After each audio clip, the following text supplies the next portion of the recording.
सई तुला सांगतो मी खरंच खूप बदललोय अँड थँक्स टू यू कारण ज्या दिवशी सई तू मला नाही म्हणालीस ना मला आयुष्यात एकदम हरल्यासारखं वाटलं सई. माझी तहानभूक गेली, मेमरी वीक झाली, रात्री काम होईना, दिवसा झोप लागेना. एक मिनिट दिवसा काम होईना, रात्री झोप लागेना. एक्झॅक्टली हेच म्हणत होतं मला. पण नाईट शिफ्ट मुळे ना रात्री काम होत नाही, दिवसा झोप येत नाही. ओके बर. सई तू माझ्या डायमंडच्या कानातल्यांना नाही म्हणालीस ना तेव्हा मला माझी किंमत कळाली. मी दारू प्यायल्यावर तू मला धक्का मारलास ना सई, माझी नशाच उतरली. आणि मग तू आयुष्यातून गेल्यावर मला असं जाणवलं की काहीतरी बिनसलंय. आणि ही परिस्थिती जर बदलायला हवी असेल ना सई तर मला जाणवलं की मला स्वतःला बदलायला पाहिजे. आणि मग मी माझ्या डॉक्टरच्या डिग्रीवर हात ठेवून शपथ घेतली की आता फक्त इतरांसाठी जगायचं. सर ऐका ना सर. अरे तू परत आलास. आपलं ठरलं होतं ना सुट्टीच्या दिवशी बोलायचं म्हणून. सर मला नाही दुसऱ्याला कोणातरी बोलायचं तुमच्याशी. तुमच्यासाठी फोन आलाय. फोन आलाय माझ्यासाठी इथे? हा सर डॉक्टर सुयश तुम्हीच ना? या दॅट्स मी. बट हा मग तुमच्यासाठीच फोन आलाय. चला लवकर इमर्जन्सी आहे. अरे यार त्यांना सांग ना मी बिझी आहे जरा. अरे आता तर म्हणाला होतास ना की डॉक्टरच्या डिग्रीवर हात ठेवून शपथ घेतली होतीस म्हणून की मी आता फक्त इतरांसाठी जगेन. मग आता इमर्जन्सी आली आहे तर लगेच कंटाळा करतोयस तू. बघा ना मॅडम सर तुम्हाला सांगतो हा कंटाळा ना हे बाबा चल ना आपण बघूया ना फोन कुठला आलाय. चल चल.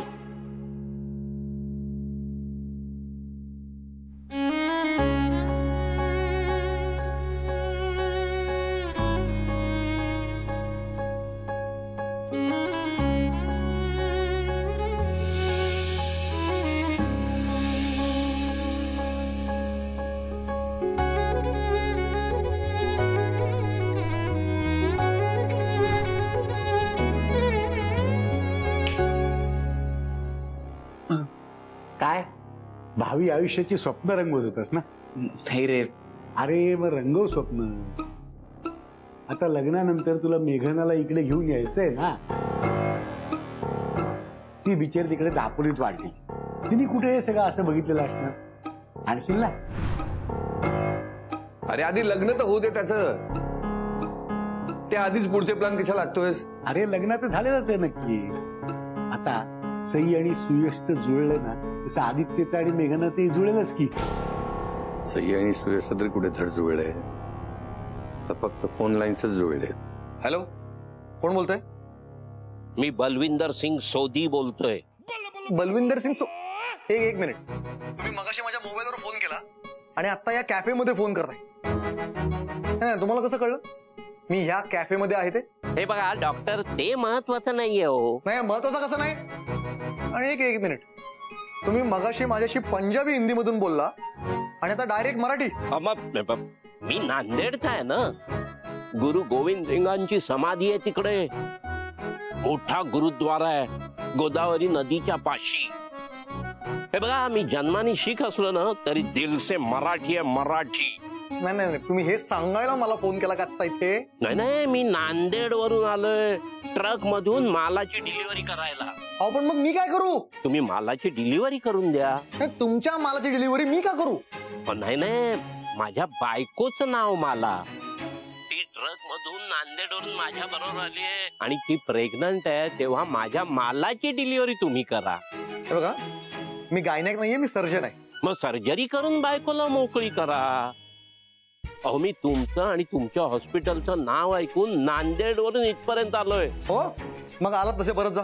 मी फार बिझी मला वेळ नाही. हे बघा मी तुम्हाला वाटेल तेवढे पैसे द्यायला तयार आहे. तुम्ही बोलाल ती किंमत. काय म्हणाला?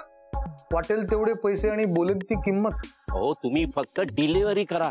माझ्या बायकोचं जेवढं वजन आहे ना तेवढं तोळे सोनं द्यायला तयार आहे मी तुम्हाला. काय आय मीन काय वजन आहे बायकोचं साधारण? बाळासकट का बाळाशिवाय? नाही ठीक आहे मी हॉस्पिटलला पोहोचतो. आपण वजन करू आणि लगेच डिलिव्हरी उरकून टाकू. हा हे माल उतरव रे ट्रक मधून. हा ते 24 कॅरेट सोन्याची बिस्किट काढ. हा आदित्यला जवळण्याच्या नादात उगाचच या लफड्यात पडले. आदित्य आलाच नाही आणि हा फालतू सुयश गळ्यात पडला. सई, एक अर्जंट केस आली आहे, आपल्याला निघायला हवं. पण केस तुला आली आहे ना, मग आपल्याला कशाला निघायला हवं? तू जा, मी थांबतीये. नाही से, अगं तू एकटी बसून काय करणार ना? अरे डेट संपली असली तरी कॉफी नाही ना संपली अजून.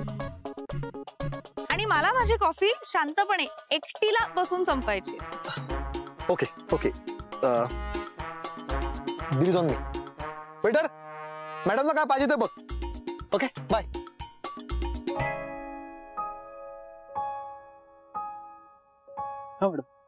त्यांच्या कॉफीचे पैसे यातून घे आणि माझ्या कॉफीचं बिल मला दे. मॅडम, त्यांच्या कॉफीसाठी हे पैसे जास्त आहेत. अरे ठीक आहे, वरचे पैसे तुला टीप समज. Thank you madam. आणि हा, तुला जर गप्पा माराव्याशा वाटल्या तर माझ्याशी मार. ओके, तेवढीच मला सुद्धा कंपनी मिळेल. तुम्ही एवढं म्हणालात हेही खूप आहे. तुम्ही बसा, तुम्हाला कंपनी म्हणून मस्तपैकी कॉफी पाठवतो तुमच्यासाठी माझ्यातर्फे. थँक्यू.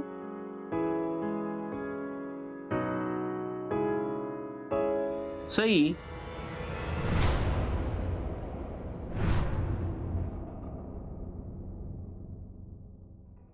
चला चला चला, सगळ्यांची कॉफी पिऊन वगैरे झाली असेल तर पटकन बिल देऊन निघूयात आपण.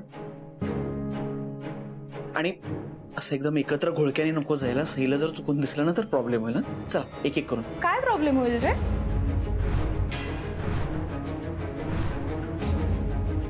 मला पण सांग.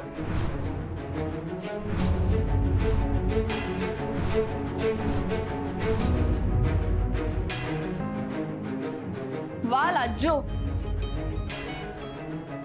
मी भेट म्हटलं तर भेटला नाहीस आणि तरी इथे आलायस आता. मला सांग, खरंच प्रमोशनची पार्टी द्यायला आलाय की माझ्यावर नजर ठेवायला?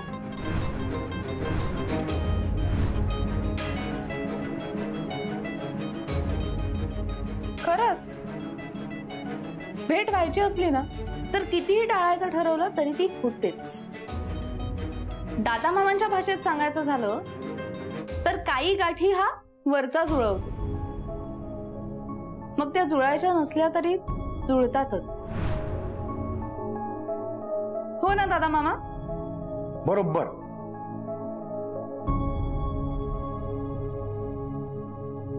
मी इथे बसले तर चालेल ना? चालेल म्हणजे काय? अगं चालेल की.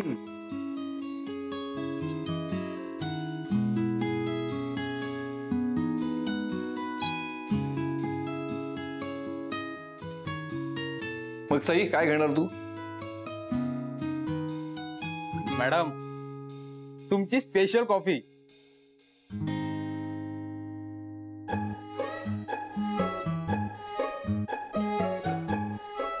आली आली, दादाची फेस वाली कॉफी आली.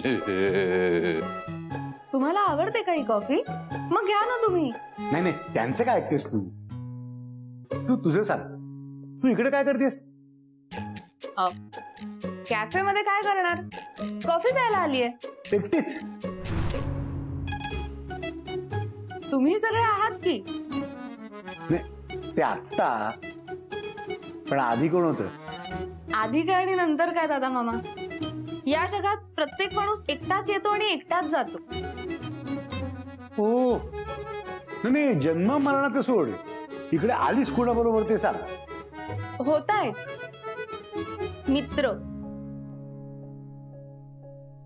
मित्र म्हणजे आदित्य सारखा का? आदित्य सारखा नाही, पण होऊ शकतो. होईल ग, होईल. आज मित्र होईल, उद्या त्याच्याशी तुझं लग्न होईल. बघू. हा निर्णय घेणं मित्राच्याच हातात आहे. सगळं जुळून येईल. मग अशी माझी नक्कल करता करता काय म्हणालीस आठवतंय ना? काही गाठी हा वरच्या जुळवतो, त्या जुळायच्या नसल्या तरी जुळतातच. आता आमच्या आदित्यचं नाही का मेघनाशी जुळल्यात जमाय, म्हणजे जुळलंच आहे असं समज.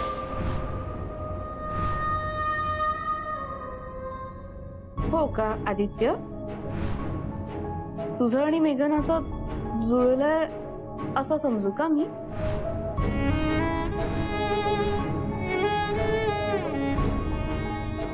पुरे झालं आता, म्हणजे सगळ्यांचं झालं असेल तर निघूयात का आपण?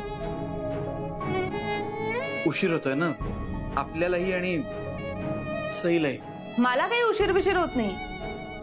हा तुला होत असेल ना सांग, निघूया आपण.